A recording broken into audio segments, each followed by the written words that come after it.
Tervist, minu nimi on Viljar Koval.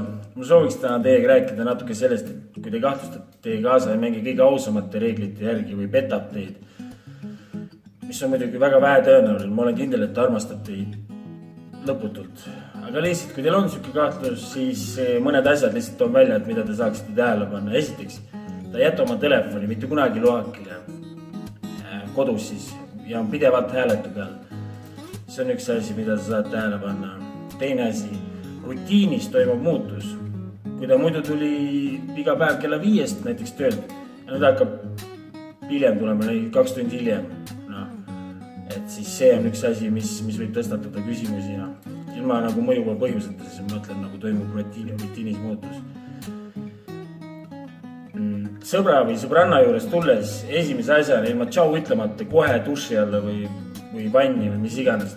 Et see võib kahtlusi hakata teratama, kui pidevalt niimoodi hakkab toimuma. Siis te ei seksi enam. Kui kellasid keeratakse tihedamini, kui te seksite, siis suhtes on see probleem ja see võib tõstatada jällegi küsimusi. Et kas siis teine pool või äkki sa ise siis teed lolli sina. Järsku hakkab ennast nagu üles lööma. 5 aastat pole endast hoolitsenud ja pohhu ja nahhu ja järsku hakkab üles lööma ennast. Lõõnastama hästi riidesse panema ja siis on keegi on arvatavasti silmapiiril. Või ma ei tea ka, võib-olla ei ole. Äkki mõtled üle.